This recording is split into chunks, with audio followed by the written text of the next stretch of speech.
Road అంటే ప్రజల సహకారం ఉంది. ప్రజల సహకారం లేకపోతే మేము అన్ని రోజులు బతకలేము సార్. సిఐ సీతారాం మస్తుగా టార్గెట్ చేసి తిరిగిండు అప్పటికి. ఎవరికోసం? అప్పటికి జనార్దన్ టార్గెట్ చేసి కల్లకుర్తి దళాన్ని టార్గెట్ చేశారు. అప్పటికి సీతారాం టార్గెట్ చేసి సీతారాం సిఐ ఉండే అప్పుడు అక్కడ రిక్కి వేసినాం కానీ మిస్ అయ్యిండు అప్పటికి. ఇంకా మమ్మల్ని టార్గెట్ ఆయన చేస్తుంటే మేము కూడా అక్కడ ఇంకా మస్తుగా రిక్కి వేసి అంతా చేసినాం కానీ మిస్ అయిండు. ఎక్కడ రిక్కి చేశారు సార్? అక్కడ కలకుర్తిలోనే ఉంటుండే. కానీ ఇంకా అప్పుడు పార్టీ ఎలా వేశారు రిక్కి? ఎందుకు ఫెయిల్ అయింది? ఇంకా పోయిన టీం కొంచెం ఆడ ప్రజలు కొంత సహకరించినా కూడా డేర్ చేయలేక కూడా కొంచెం మిస్ అయింది సార్ అక్కడ. అట్లా బయటపడ్డాం సార్. ఆమెను మళ్ళీ నైట్ కూడా భాగ్యను నడవలేకపోతే గ్రామంలోనే వదిలిపెట్టిపోయినాం. ఊరోళ్ళు బండి కట్టుకొచ్చి బండిని వండబెట్టుకొని పోయినారు. సిరికొండ తర్వాత మల్లప్పగుట్ట ఎన్కౌంటర్ అని ఆమనగల్కు దగ్గరలో ఉంటుంది సార్. అది మల్లప్పగుట్ట ఎన్కౌంటర్. అక్కడ నేనే సెంట్రీగా ఉన్నాను సార్. అయితే అప్పటికి ఎక్సర్సైజు అంతా చేసి ఒక అతని ఊర్లోకి పంపించింటే మేము. అప్పటికి తినడానికి ఏం లేదు, చాలా దూరం నుంచి నడిచి వచ్చినాము. నువ్వు పోయి ఊర్లోకి పోయి ఏమన్నా తీసుకొని రావాలని చెప్పి పంపించేసిండు. మనం ఎవరిని పంపించారంటే ఎరకల కుర్మాయి అని ఉండే. ఎరకల కుర్మాయి అని ఎలుకల కుర్మాయి. అప్పుడు పార్టీ సభ్యుడే. ఇంకా అప్పటికైనా కూడా ఆయన లక్ష్మక్క ఉండే, భాగ్య ఉండే, నేనున్నాం. అప్పటికి గంగన్న ఉండే. ఎవరు ఈ కమాండర్గా ఉండే గంగన్న అప్పటికి. ఇంకా జనార్దన్ డిప్యూటీగానే ఉన్నాడు అప్పటికి కూడా. ఇంకా జిల్లా కమిటీ మెంబరు అతను ఉండే, పేరు వస్తలేదు. మేమందరం ఉండి అప్పటికి ఎక్సర్సైజ్ చేసినారు. నేను సెంట్రీగానే ఉన్నా. ఎక్సర్సైజ్ అయిపోయింది. అందరూ పాలిథిన్ కవర్లు చెట్ల కింద వేసుకొని గుండ్ల కింద కూర్చున్నారు.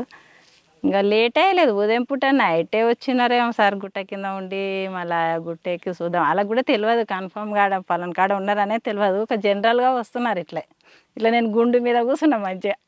ఇట్లా లెఫ్ట్ సైడ్ నుంచి వస్తున్నారు సార్. లెఫ్ట్ సైడ్ నుంచి వస్తుంటే ఎమ్మడే ఫైరింగ్ చేసిన. ఇంకా వాళ్ళకి సిగ్నల్ ఏదంటే ఫైరింగ్ చేస్తేనే ఏంది అంటే ఫైరింగ్ అయ్యేతలకి అలర్ట్ అయినరు. ఫైరింగ్ చేసి అలర్ట్ అయ్యేతలకి డబుల్ బ్యారెల్ ఏమైతే సార్ అంటే ఎమ్మడే స్టక్ అయిపోతాయి. మళ్ళీ తీసుకొని మళ్ళీ లోడ్ చేసుకోవడానికి కూడా రాదు. అందుకే ఎప్పుడు టెస్టర్ పెట్టుకుంటాం అది తీయడానికి కూడా. అప్పటికి ఆ రోజు నా దగ్గర టెస్టర్ కూడా లేదు. ఇంకా చాలాసేపు గుండు కింద కూర్చొనే ఫైరింగ్ చేసిన తర్వాత కొద్దిసేపు స్టక్ అయింది అది. ఇంకా వెనక ఈ సెంట్రీ దగ్గరికి సభ్యులను పంపిస్తాడు కమాండర్. వచ్చే వరకు సెంట్రీ ఆ నుంచి కదలొద్దు అనేది మా రూల్స్. సెంట్రీ ఆ నుంచి వచ్చిందంటే లోపల దళం మీద పడుతుంది బ్యాచ్ వచ్చి. కాబట్టి సెంట్రీ ఆడనే నిలువరించాలని చెప్పి ఉంటుంది. ఇంకా నా దగ్గర 2-3 ఫైరింగ్ అయ్యి అట్లా స్టక్ అయిపోయింది. ఇంకా రాలేదని చెప్పి నేను వెనక్కి మళ్ళీ చూస్తే ఒకటి కమాండర్ ఒకడే కనబడుతున్నాడు. గుండు సట్ నిలబడి ఫైరింగ్ చేస్తున్నాడు. అక్కడ మళ్ళీ చేస్తున్నాడు, నాకు ఇక్కడ వెనక్కి నుంచి కనబడుతుంది. అప్పుడు అన్న దగ్గరకు పోయి, అన్న ఇది స్టక్ అయింది, నీ దగ్గర టెస్టర్ ఉంటాయి అని చెప్పి అప్పుడు ఫుల్ ఫైరింగ్. ఇంకా గుండ్లు ఉండేవి. ఈ జనార్దను, లక్ష్మక్క అందరు కూడా ఏం చేసిండ్రంటే ఇంకా ఫైరింగ్ చేసుకుంటే ఆపోజిట్ గుట్ట మీదకి పోయిండ్రు.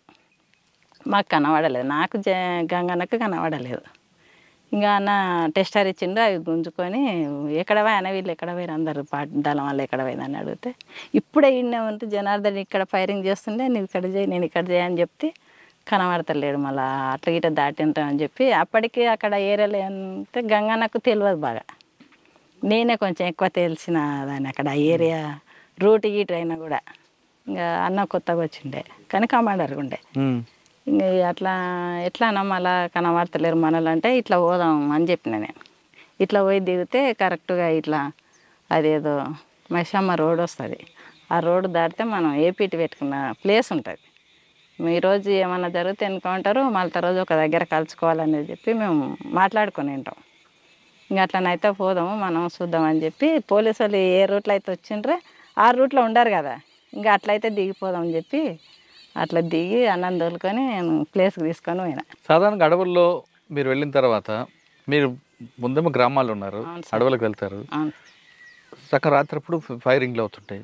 మీకు రూట్ ఎలా తెలుస్తామా? అప్పటికప్పుడు మామూలు పగలే అనుకుంటే ఎంచులు చూపిస్తారు. అవును సార్. కానీ రాత్రులు పారిపోవాలనుకో ఇలా ఎటు దొరికితే పారిపోతారా? లేదు మీకు ప్లాన్ ఉంటుందా? లేదు సార్, మేము నైటే తిరుగుతాం కదా సార్ ఎక్కువ. అంటే మేము నడక మొత్తం నైటే ఉంటుంది కాబట్టి మాకు నైట్ పూట తిరిగినా కూడా రూట్లు గుర్తుపెట్టుకో. ఎలా అంటే ఏమన్నా పలానా చెట్టు అనేది కాదు.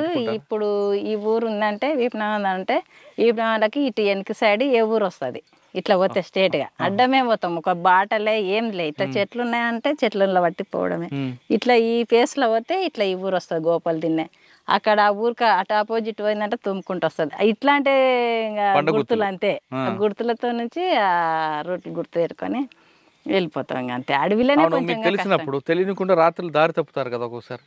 ఎవరన్నా ఒక్కరు ఇద్దరన్నా ఉంటారు ఖచ్చితంగా, రూట్ తెలిసిన వాళ్ళు ఉంటారు ఆ దళంలో. ఇప్పుడు మేమంతా కొత్త వాళ్ళు ఉన్నాం అనుకో సార్, ఒక్క మనిషి అన్నా రూట్ తెలిసిన మనిషిని ఆ దళంలో పెడతారు.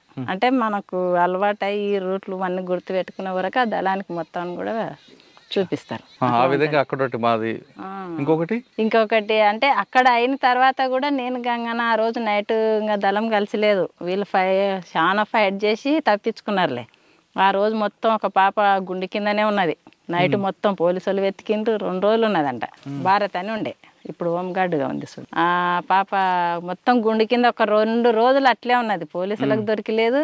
ఎట్లా ఉన్నదో ఇంకా మేము ఆ పాపను పోలీసు వాళ్ళు పట్టుకుంటారు అనుకున్నాం. మిలిటెంట్గా ఉండే సార్, చాలా సభ్యురాలు కాదు, కొత్తగా మిలిటెంట్గా ఉండే. ఇంకా పాప ఇక్కడ మిస్ అయిందని చెప్పి మస్తు వెతికిన ఆ ఊరు అని తెలుసుకున్నాం. అజిలాపురం పాప. 2 రోజులు ఉంది అమ్మాయి.